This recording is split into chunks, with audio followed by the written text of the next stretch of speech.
We have Eastern New Mexico on Thursday. We played them last season and ended up winning in overtime, actually a goal we were just talking about and the guys haven't forgotten. So hopefully we can start off in similar fashion this year. We felt really good thus far about our preseason.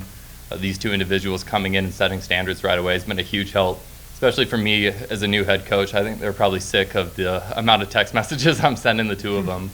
But Eastern will be a good test. They're very, very international. They have a good young head coach. Then on Sunday, we're playing Newman University out of Kansas. Probably a pretty similar team. They're in a new conference this year, and they were picked to finish fourth. So high expectations for them from their peers. And they're another very, very international team. More of an English influence with Newman, and you see more of a South American, Brazilian, Paraguay influence at Eastern New Mexico. Questions? Coach, how's the transition gone? I mean, it's a whole new way of thinking soccer here with, Yeah. with a boss and a boss and a boss. How's that worked? And I've been learning a lot, so I think it's worked well. Hopefully the guys haven't seen too many changes early on. I've bought into what has been done to make this program successful, and I just want to be a contribution to that.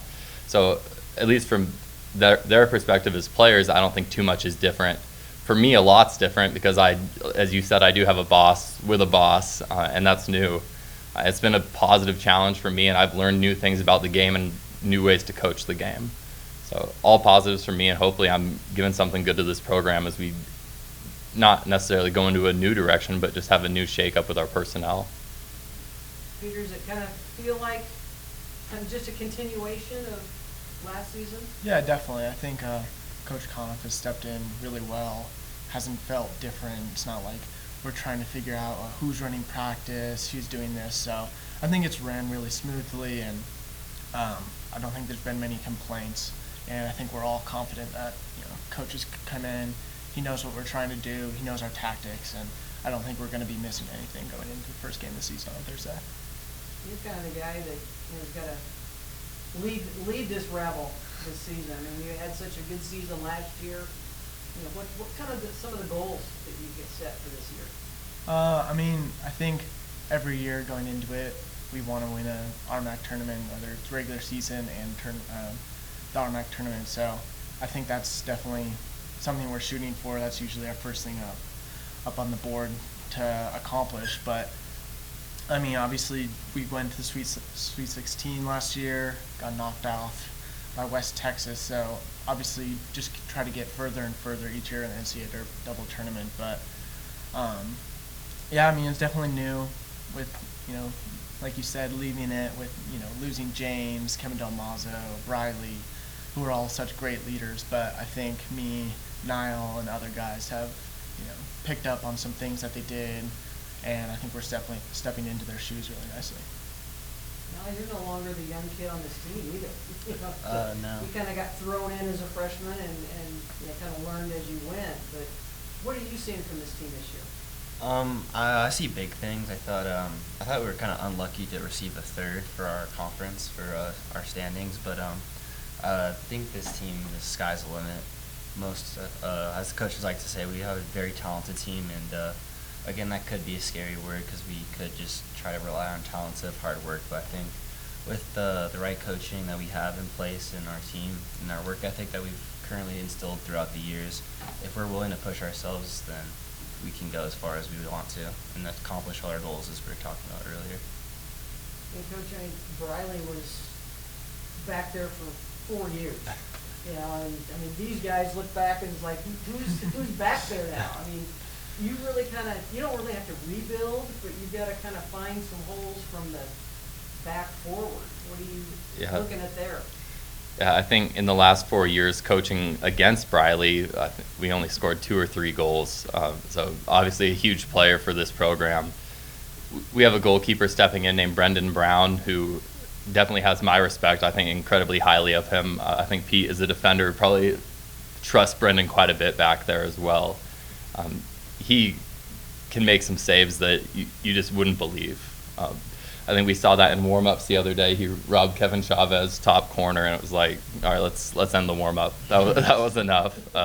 So we do have a lot of confidence in that individual, but obviously the experience and voice of Briley isn't there. We're hoping that along that back line we have enough experience that guys can step up and have that voice. And from what I've seen, like every day when I'm talking with our director Paget, like the guys just, they hold standards. They understand what is expected. I mean, these two are a part of them. Chris Boyd, Noah Rosenberg. I mean, those guys have made it almost a seamless transition. I'd say the same about Kevin Chavez and Connor Loudermilk as well. I mean, we have a group of guys, maybe they're not guys who've received a lot of recognition or awards in previous years, but they're guys who've made this program really, really good, and finally they're in a spot where every day we're looking at them to be our leaders. So I think they've probably been more ready than people even expect. What are you expecting from your team the first couple games? What do you kind of want to see from them and get ready for